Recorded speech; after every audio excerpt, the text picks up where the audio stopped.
Baik, perkenalkan nama saya Joshua Sibarani. Saya adalah jurusan ekonomi tingkat 1.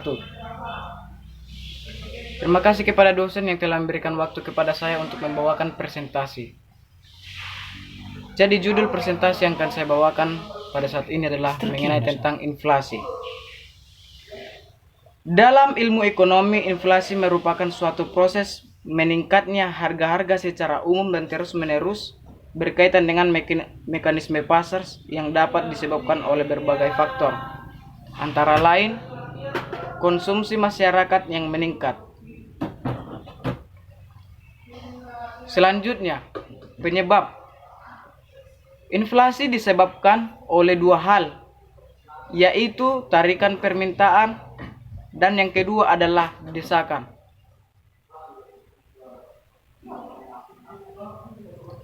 Inflasi permintaan terjadi akibat adanya permintaan total yang berlebihan, di mana biasanya dipicu oleh membanjirnya likuiditas di pasar sehingga terjadi permintaan yang tinggi dan memicu perubahan pada tingkat harga. Inflasi desakan biaya terjadi akibat adanya kelangkaan produksi atau juga termasuk adanya kelangkaan distribusi. Walau permintaan secara umum tidak ada perubahan yang meningkat secara signifikan.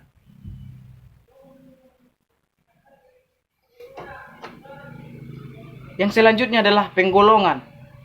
Berdasarkan asalnya, inflasi dapat digolongkan menjadi dua, yaitu inflasi yang berasal dari dalam negeri dan inflasi yang berasal dari luar negeri.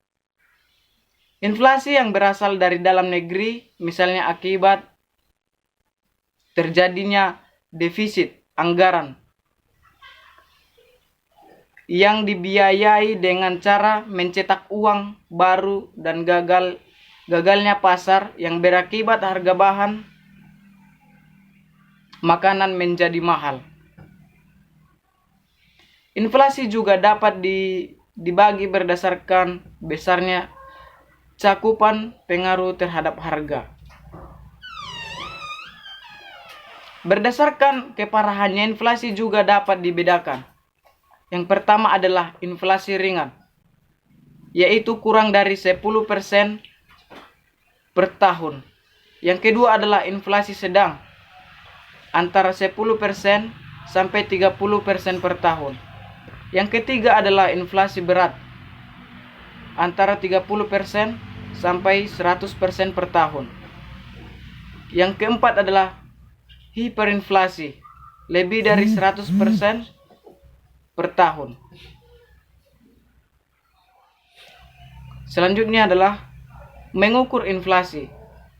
Inflasi diukur dengan menghitung perubahan tingkat persentase perubahan sebuah indeks harga. Indeks harga tersebut diantaranya adalah indeks harga konsumen, IHK, adalah indeks yang mengukur harga rata-rata dari barang tertentu yang dibeli oleh konsumen.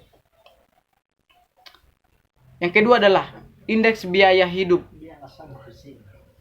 atau cost living. Yang ketiga adalah indeks harga produsen, adalah indeks yang mengukur harga rata-rata dari barang-barang yang dibutuhkan produsen untuk melakukan proses produksi. Yang keempat, indeks harga komoditas, yaitu indeks yang mengukur harga dari komoditas-komoditas tertentu. Yang selanjutnya adalah dampak. Inflasi memiliki dampak positif dan dampak negatif tergantung parah atau tidaknya inflasi. Yang selanjutnya, peran bank sentral. Bank sentral memainkan peranan penting dalam mengendalikan inflasi. Bank sentral suatu negara pada umumnya berusaha mengendalikan tingkat inflasi pada tingkat yang wajar. Bank sentral umumnya mengandalkan jumlah uang beredar atau tingkat suku bunga sebagai instrumen dalam mengendalikan suatu harga. Untuk mengendalikan inflasi dengan menggunakan 3 kebijakan moneter utama sebagai berikut. Yang pertama adalah operasi pasar terbuka,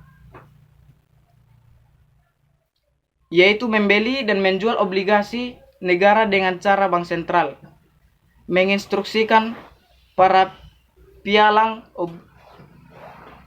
obligasi untuk membeli dari publik di pasar obligasi nasional. Yang kedua adalah syarat cadangan kas minimum, yaitu dapat meningkatkan atau mengurangi syarat cadangan kas minimum yang harus dimiliki oleh bank umum di negaranya. Sekian presentasi dari saya.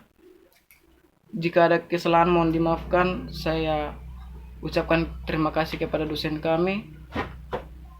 Sampai di sini presentasi saya. Tuhan Yesus memberkati.